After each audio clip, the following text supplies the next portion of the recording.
11 দিনের কন্যা শিশু বিনিতা। ও যেদিন পৃথিবীতে এলো সেদিনই মা ছেড়ে গেছে বিনিতাকে। শুধু গত 11 দিনে নয়, বিনিতার জীবনে মায়ের আদর মিলবে না আর কোনো কালেই। মাহিন কঠিন পৃথিবী এখন ছোট্ট মেয়েটির বাস্তবতা।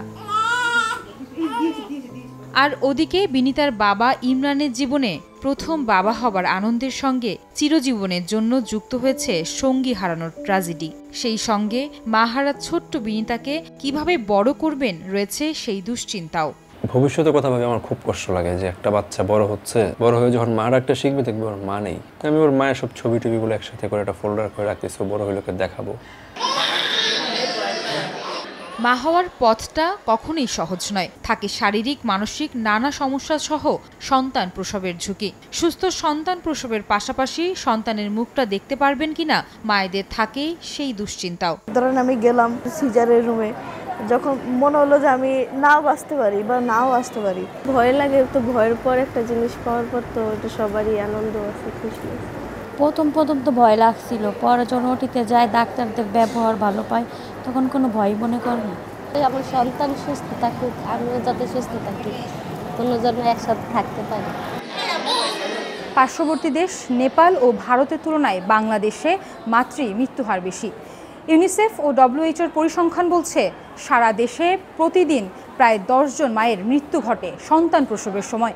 স্বাস্থ্য অধিদপ্তরের তথ্য মতে সন্তান প্রসবের সময় যে কারণগুলোতে মায়ের মৃত্যু হয় তার অধিকাংশই প্রসব পরবর্তী রক্তক্ষরণের কারণে।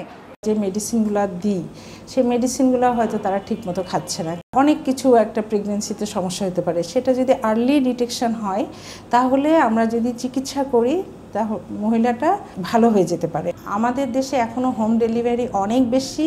আমরা চাইবো যে হোম ডেলিভারিটাকে রিডিউস করে হাসপাতাল ডেলিভারিটা যাতে বাড়ানো যায়। পুষ্টিটাকে নিশ্চিত করা, তার খাওয়া দাওয়াটা, রেস্টটা, বিশ্রামটা, এগুলো ব্যাপারে তাকে অবশ্যই পরিবারের সাপোর্ট থাকতে হবে।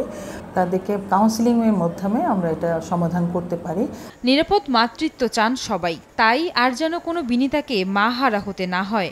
বাংলাদেশের নারীদের সন্তান প্রসব যেন ঝুঁকিহীন হয়, সেজন্য সরকারকে নিতে হবে কার্যকরী পদক্ষেপ। পাশাপাশি পরিবারকেও সচেতন হওয়ার আহ্বান সংশ্লিষ্টদের। আয়েশা সিদ্দিক, সামিয়া, সময় সংবাদ, ঢাকা।